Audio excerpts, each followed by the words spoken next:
Hi folks, this is Rosie at Always Rosie's Life.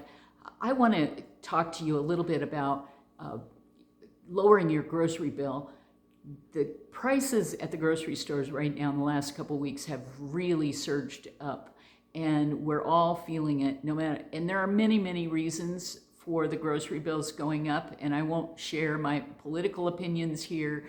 Politics definitely has something to do with it.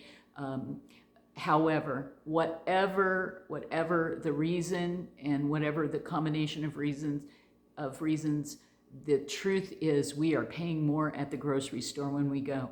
So let's take a look at 5 possibilities to lower your grocery bill.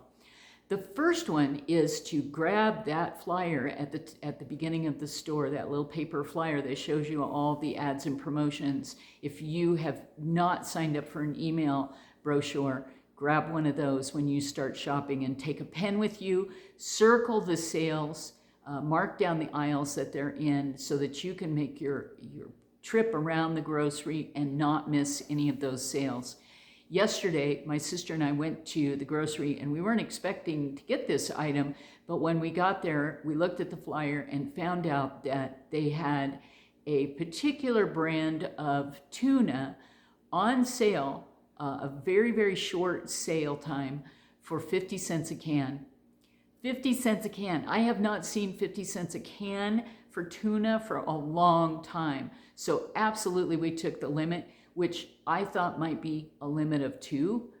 It was a limit of 24 cans of tuna. So we grabbed those 24 cans of tuna, socked them away in the pantry, and now we know we not only are stocked up on tuna, but we also have an emergency supply of protein if we need it.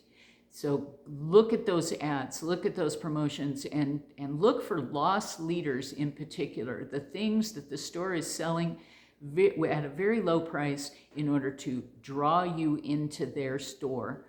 Double check everything. Go up and down each aisle if you want to. You know, I'm the kind of person that goes around the outside of the store. But if you're looking for sales, make sure you go up and down those middle aisles. Number 2 is, could this be the right time for a diet or a lifestyle change or meal planning? Check that out. Really consider that. For example, I'm on a keto / intermittent fasting lifestyle change at this point, and I have found that my grocery bill automatically went down because I'm only cooking 1 meal a day, or at the most 2 meals a day instead of 3. So the amount of food that I'm using has lowered considerably, and I'm not snacking on items either. So I avoid that aisle completely. But it has brought my grocery bill down. So consider that. If you've been thinking about doing something like that, this might be the ideal time to save a little bit of money and make yourself healthy.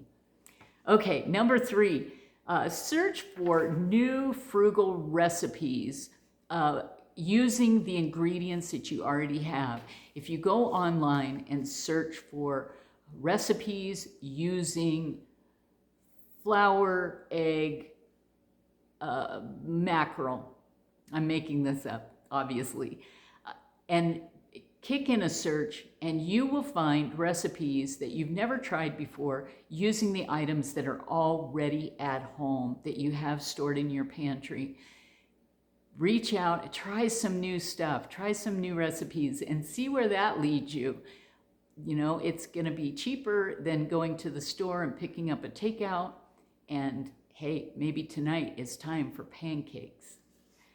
Okay, number 4, split deals with others. Just like the tuna fish sale that I just told you about, if there's 2 people close by, 2 friends, 2 family members, whatever it might be, and you see a sale for something like 24 cans of tuna, and you're thinking, well, I really can't afford to buy 24 cans of tuna, maybe you can't afford not to. Call a friend and see if they can take 12 of those, and then each of you pay half price for that item.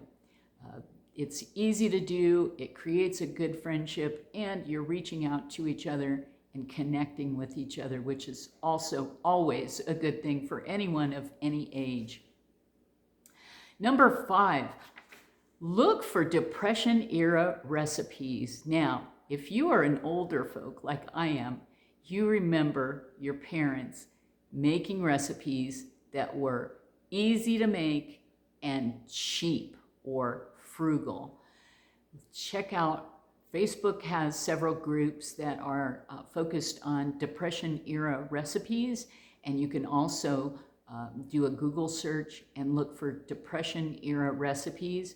YouTube also has some YouTube channels that offer recipes that are frugal and are based on depression, the Depression era, when people were really doing without some of the staples like sugar and salt and flour, and they were figuring out how to continue and make delicious meals for their families without having to buy these particular items. So look around, look for Depression eras.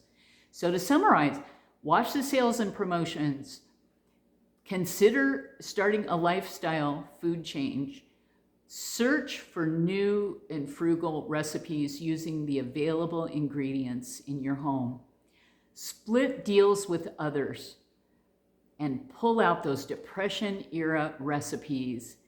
Check out those recipes that bring back memories and see if that might help you stretch your food budget.